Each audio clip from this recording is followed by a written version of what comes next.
안녕하세요. 여러분의 건강 친구 닥터 안드레아입니다. 저는 위, 대장, 간, 유방, 그리고 갑상선 암의 수술과 항암 치료와 함께 영양 치료를 전문으로 하는 외과 의사고요. 비타민과 유익한 영양소로 여러분의 건강을 지켜드리고 재미있는 건강 상식을 이야기해드리고 있습니다. 자, 오늘도 닥터 안드레의 건강톡 시작해 보겠습니다.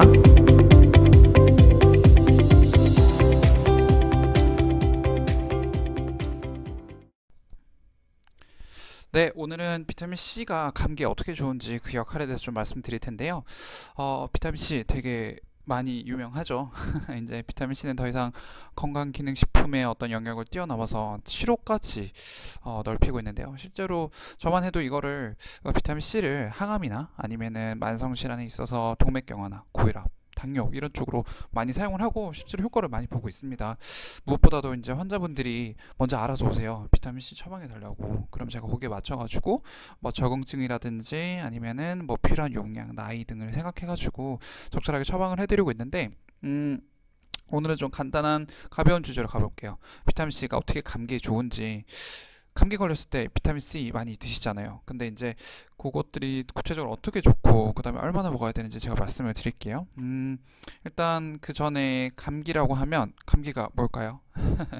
예, 이제 저희들이 의사들이 진단을 할 때 보통 이제 기침, 콧물, 가래, 인후통 등의 어떤 상기도의 증상들이 있으면은 얘네들을 감기라고 진단을 합니다. 실제로 이제 감기 같은 경우에는 50여 종의 바이러스가 원인인데 그렇죠. 이제 감기는 근본적인 원인은 이런 어떤 증상보다는 사실 바이러스가 직접적인 원인이죠. 그래서 이제 이 바이러스를 타겟을 해서 치료를 해야 되는데 그런데 이제 그 병원에서 이제 흔히 처방되는 약들 있지 않습니까? 저도 이제 많이 처방을 하는데 우리가 이제 감기라고 병원에 가면 의사 선생님들이 저 같은 의사 선생님들이 이렇게 한 뭉탱이를 처방을 해주잖아요. 근데 그 약들이 대부분 뭐냐면은 엔세이드, 그러니까 비스테로이드성 진통 소염제, 아니면은 콧물이나 뭐 이런 충농증 같은 걸 잡아주는 항히스타민제, 그 다음에 진해 거담제 등등 이죠.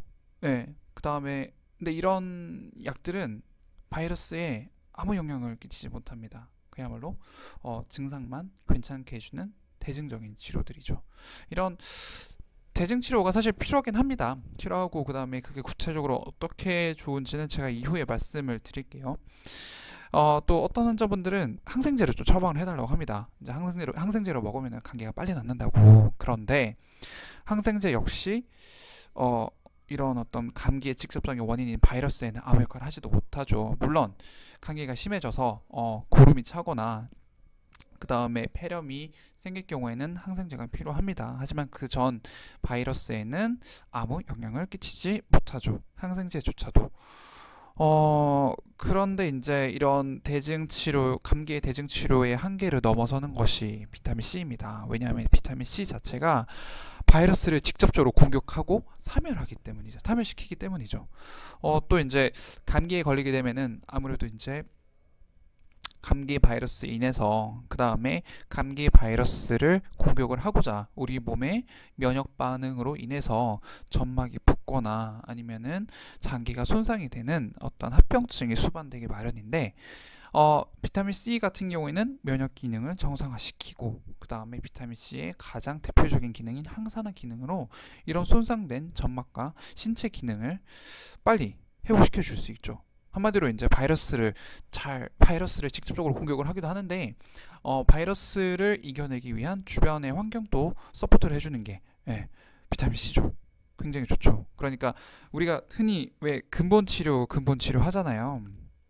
근본 치료라는 게 말 그대로 그 어떤 병이 있으면 병의 직접적인 원인이 되는 것을 치료해 주는 게 근본 치료잖아요. 근데 이제 비타민 C가 감기의 근본 치료가 될 수 있는 거죠. 네. 사실 좀 저 같은 어떤 그 의사 입장에서는 비타민 C가 얄미울 수도 있어요. 굳이 약을 먹지도 않고 먹지도 않아도 이런 어떤 그 바이러스를, 그러니까 감기를 이겨낼 수 있게 해주니까. 그래서 제일 좋은 옵션은 이건 것 같아요.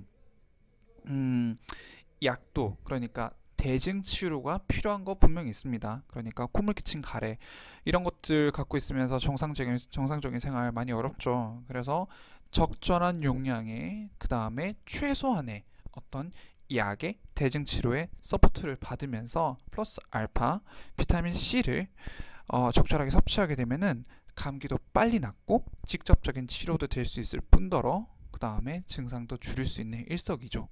한마디로 콜라보레이션이라고 할 수 있죠. 그런 효과를 누릴 수가 있는 거죠. 자, 그러면은 그 비타민 C 얼마나 먹어야 될까요? 제가 드릴 수 있는 답은 최대한 드시라는 것입니다. 드실 수 있는 만큼.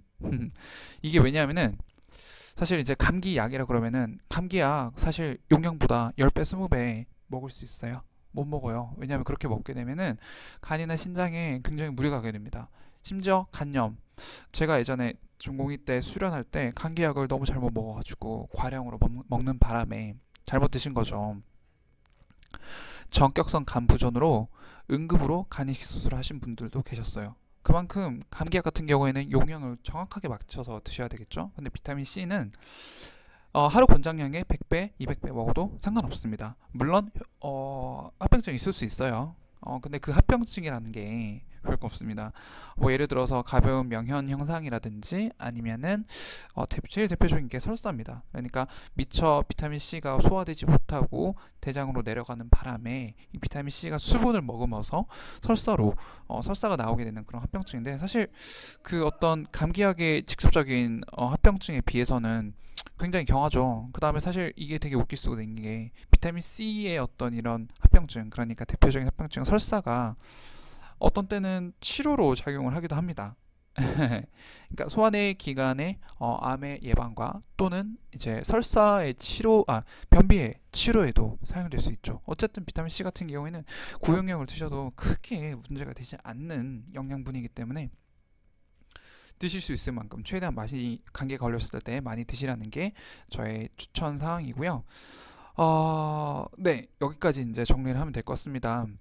제가 앞으로 좀 재밌는 주제로 가지고 또 여러분들한테 말씀을 드릴 텐데요.